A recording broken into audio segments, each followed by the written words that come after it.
Watak dalam cerpen, namun itulah hakikat ialah Pak Mit, Tok Nayan dan juga aku. Pak Mit, seorang yang tekun dan gigih berusaha.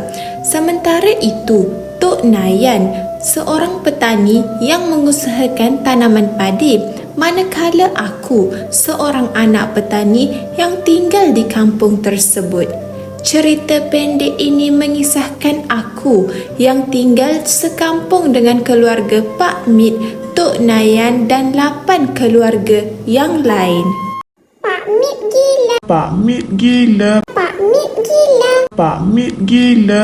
Masyarakat kampung itu menggelar Pak Mit gila kerana membersihkan tanah miliknya untuk menanam pokok hutan, bukan seperti masyarakat yang lain.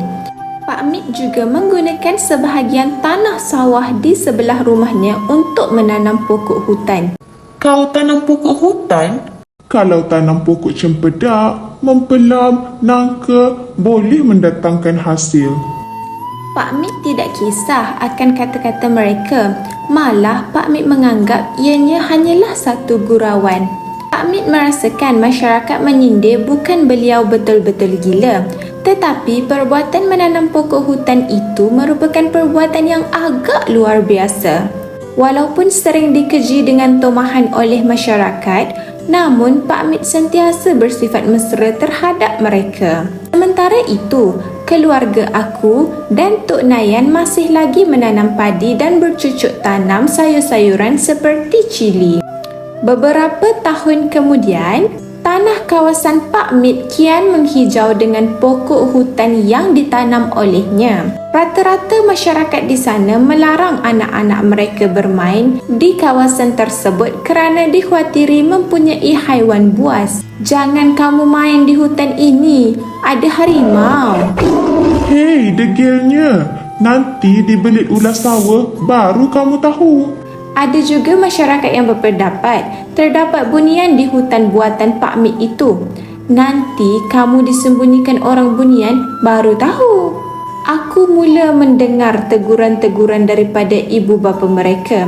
Tetapi aku sendiri tidak percaya adanya harimau dan ular serta bunian di hutan buatan Pak Mit itu. Pada satu hari, pihak kerajaan telah berhasrat untuk membuat pembangunan surau di kampung tersebut. Oleh itu, datang pasukan juru ukur untuk menentukan kawasan yang sesuai. Kawasan tanah masyarakat kampung yang terlibat akan diambil oleh kerajaan dan seterusnya dibayar dengan pampasan yang sepatutnya. Macam mana, Mit? Tanah kau tu kerajaan ambil juga ke? Tanya Tok Nayan. Begitulah nampaknya. Mereka kata tanah di hulu mahu diambil semua. Kau pula macam mana, Nian? Tanah aku tak kena. Tanah aku kan di sebelah hilir. Jadi sia-sia sajalah kau tanam pokok-pokok hutan tu. Aku rasa tidak. Sebab tanah aku ada geran. Tentu dibayar juga, kata Pak Mit. Terkejut Tok Nayan apabila mendengar perkara tersebut.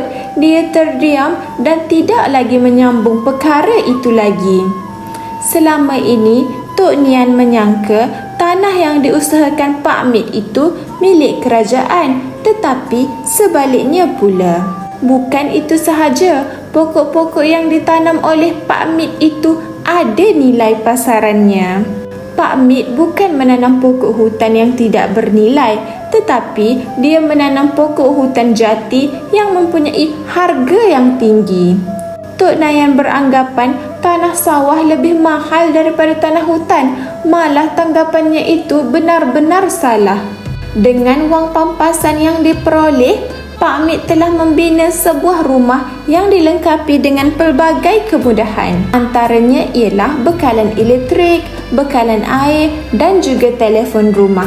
Dengan terdirinya surau di kampung tersebut, Pak Mit juga menyumbangkan sejadah sebanyak 50 helai di surau tersebut dan membiayai bil persekolahan anak-anaknya. Dia amat bersyukur ke semua anak-anaknya berjaya dalam pelajaran masing-masing. Bagi Pak Mit, usaha dan doa kepada Allah adalah penting jika ingin berjaya. Dia bersyukur kehadrat ilahi apabila kesemua anak-anaknya melanjutkan pelajaran ke peringkat Menara Gading. Aku juga bernasib baik kerana sedang melanjutkan pelajaran dalam bidang zoologi. Ini juga menjadi tanda tanya Tok Nayan yang sentiasa tidak puas hati kepada sesuatu yang ganjil. Zoologi? Oh, nak jadi doktor haiwan lah, kata Tok Nayan. Kini aku tidak lagi mendengar panggilan hina-menghina antara penduduk kampung.